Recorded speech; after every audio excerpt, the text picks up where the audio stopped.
Ahoj, jmenuji se Krišpín a bydlím v Jihlavě. Občas se vydávám se svými kamarády turisty do světa. Někdy je ten svět blízko, jindy mě vezmou trochu dál. Tentokrát mě vzali do Vysokých Tater. Je to moje první cesta a já vám o ní budu povídat.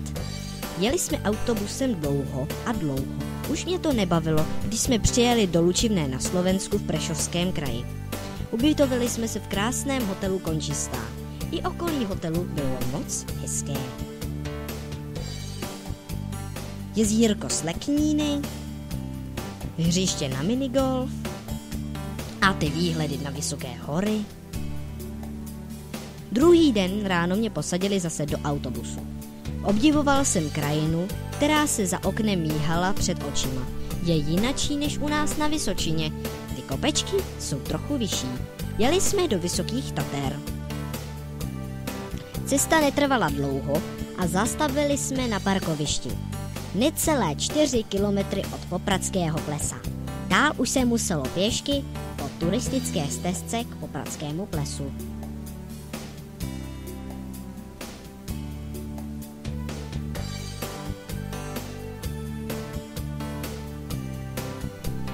No co si ti lidi nevymyslí? Koho by to napadlo oživit starý kořen? A ta čistoučká vodička. Hned bych se napil.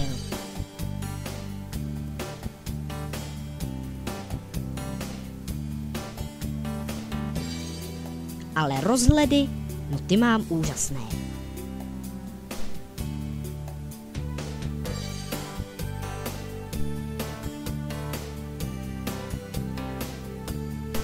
Stále se držíme modré turistické značky.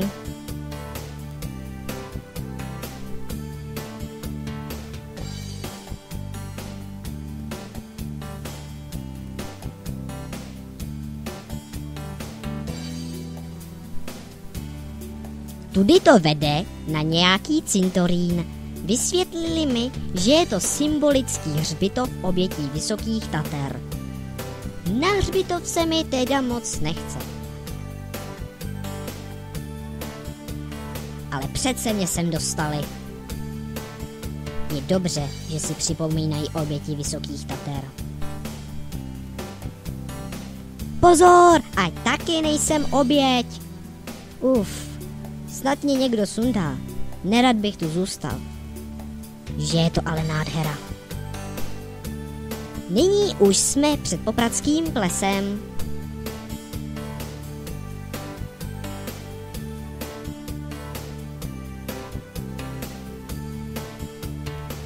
Sáhl jsem si na vodičku.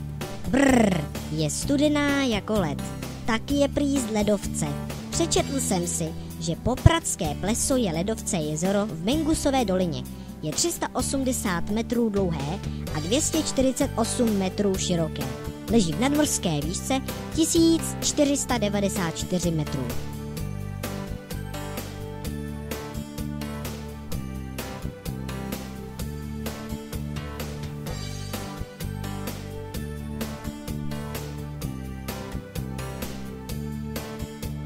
Sláva! Hurá! Nějaká hospůdka! Bude pivo!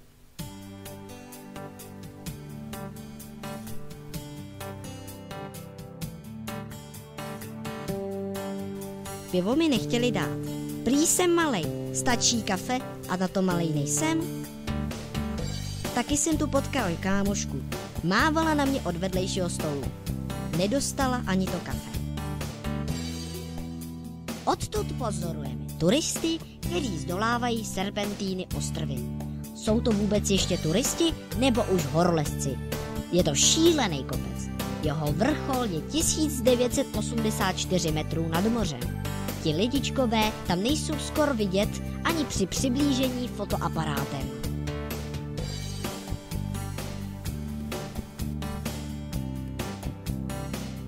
Do občerstvení se vydáváme po tatranské magistrále ke Štrbskému plesu.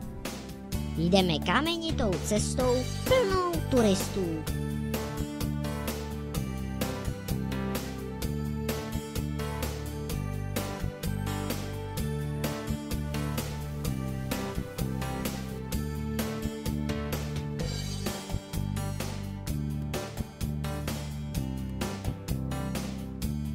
Pozor, ať nezakopneš.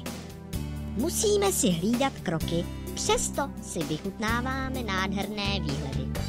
Počasí je přímo ukázkové, neboť, jak je naším zvykem, vždy platíme 3,50, aby bylo hezky. Štrbské pleso nemůže být už daleko. Vidím skokanské můstky. Tak tohle je ono slavné štrbské pleso. Nemůžu se vynadívat. Je druhé největší na slovenské straně, je 640 metrů dlouhé a 600 metrů široké. Dosahuje maximální hloubky 20 metrů a leží v nadmořské výšce 1346 metrů. U jezera je potřeba si na chvíli oddechnout a potěšit se tou parádou kolem. Tak je o mě dobře postaráno, pečují o mě, i svačinku jsem dostal. A tady je něco na rozhýbání těla. Návod na použití je sice skoro k nepoužití, ale na tohle chatrné lanový jsem si troufl.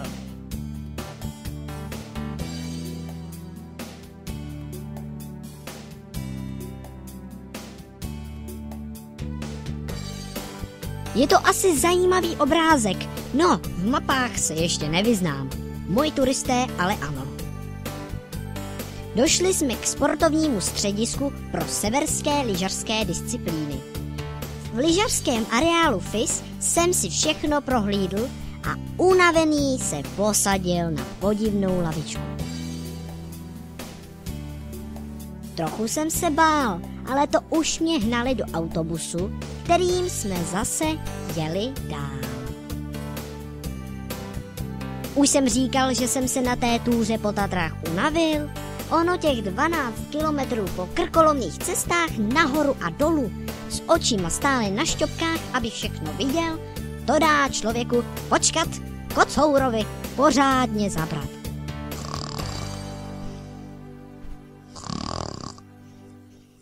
Když jsem se probudil, dojeli jsme k úplně jinému hotelu. Byli jsme v Liptovské kotlině pod Tatrami v blízkosti řeky Váh ve městě Liptovský Mikuláš. V blízkosti města se vypíná vrch Háj, odtud jsou krásné výhledy na město, vodní nádrž Liptovská Mara a samozřejmě i na nízké Tatry.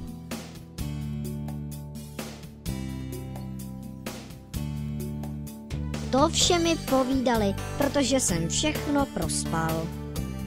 Tak to je konec mého vyprávění o cestě Tatrami.